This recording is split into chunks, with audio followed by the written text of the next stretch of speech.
दादा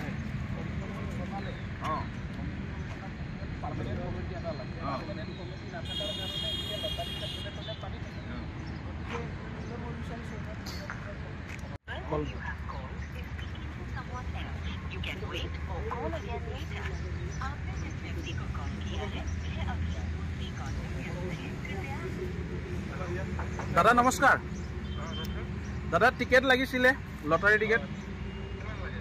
lottery ticket মোক 4খন লাগিছিলে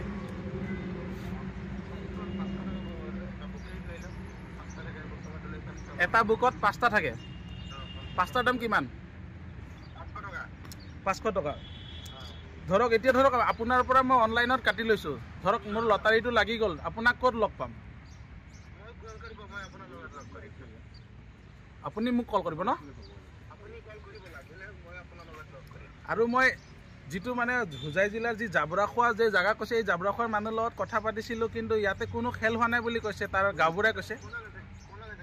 ইয়াৰ গাবুৰাই কৈছে দুৰ্গা পূজাৰ যিটো মানে বাৰোৱাৰী কমিটিৰ সভাপতি সম্পাদক কমিটিৰ মানুহ সকলোৱে কৈছে যে ইয়াতে কোনো খেল নাইতো খেলা আছে তো এটা খেল এতিয়া কিন্তু হেৰি নাই ন খেলা হ'ব 28 তাৰিখে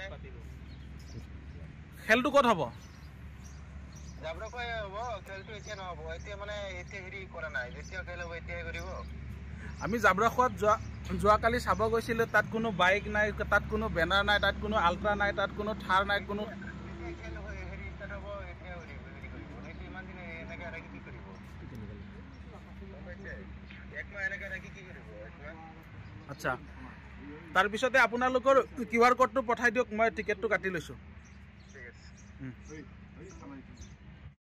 এতিয়া মই লটাৰী কাটিম বুলি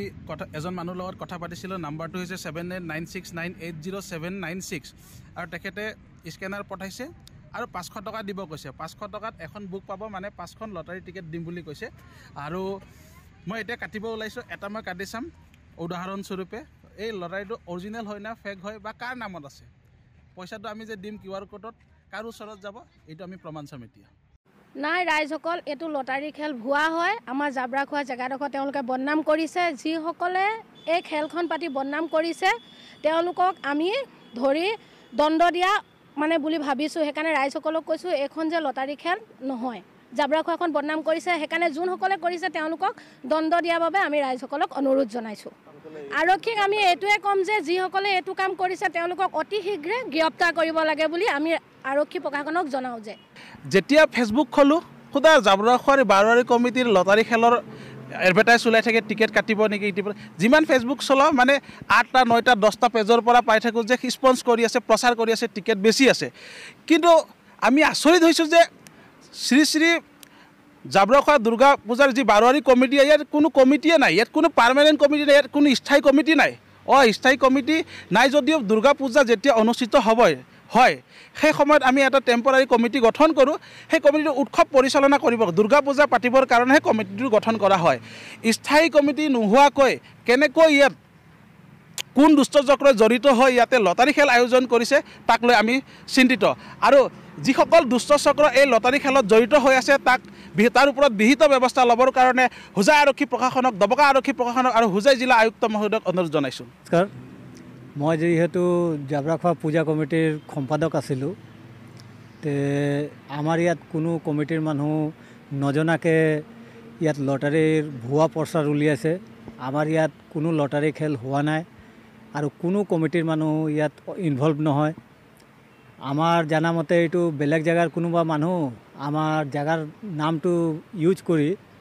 আৰু জাগাৰ বদনাম উলিয়াই পৰা এইটো টিকেটটো ভুৱা খেল পাতিছে আমি থানাত এজাহাৰ দিয়া আছে অফিচাৰৰ তাত এইটো যোৱাকালি দি আহিছিলোঁ আমি অফিচাৰে ইনভেষ্টিগেশ্যন কৰি আছে ক'ৰ মানুহ কি কথা এইটোতো আমি ভালকৈ নাজানো কিয়তো আমাৰ ইয়াত কোনো তেনেকুৱা খেলৰ নাম গোন্ধই নাই এই চবৰ মুখে মুখে শুনি আছোঁ নিউজত এই আপোনাৰ ফেচবুকত যে কিবা লটাৰী খেল পাতিছে জাবৰাখোৱা আমাকো সুধি আছে আমি নিজে কৈ আছোঁ যে আমি নিজে নাজানো জাবৰাখোৱাত আমি নিজে থাকোঁ আমি স্থায়ী বাসিন্দা ইয়াত আমি যেহেতু গম নাপাওঁ যে ইয়াত লটাৰী খেল হ'ব আৰু লটাৰী খেল পাতিব কেনেকৈ আমাৰ অসম গভৰ্ণমেণ্টে লটাৰী বেণ্ড কৰি ৰাখিছে অসমত কোন মানুহ কেনেকৈ লটাৰী খেল পাতিলে এইকেইটা আপোনালোক বিশেষ ব্যৱস্থা ল'ব